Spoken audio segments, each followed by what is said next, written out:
mismo masigurado ka nga sa langit kamo adto kung imong tuohan og dawaton si Jesus.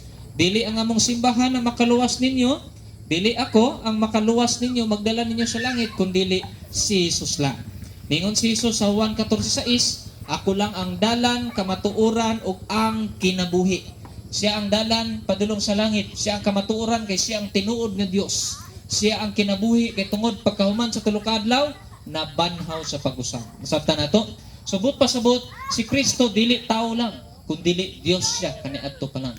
O walay bisan kinsa makaadto didto sa gingharian sa amahan sa langit kundi pinaagi kang Kristo. So karon mismo, di na ako magdugay, simple lang.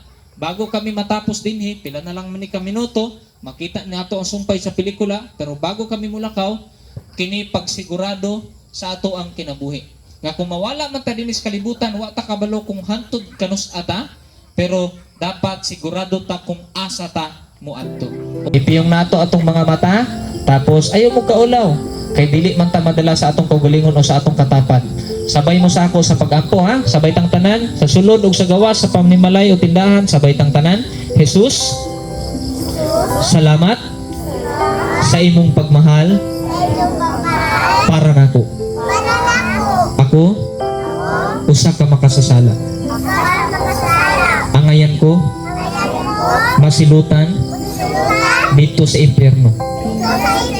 Pero ikaw, Jesus, nagmahal na ako, puno sa grasya, mianhi ka, diri sa kalibutan.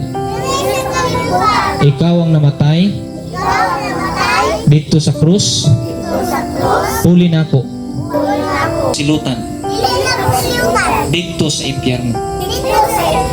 Karon, mituo ko, kanimo Jesus, akong gidawat nga manluluwas ug akong Dios. Itong pelikula, mga bata. So si ate na daghang salamat no sa tindahan diha kay ate sa pagpahuram og lingkuranan sa mga student ug salamat kaninyong tanan. God bless.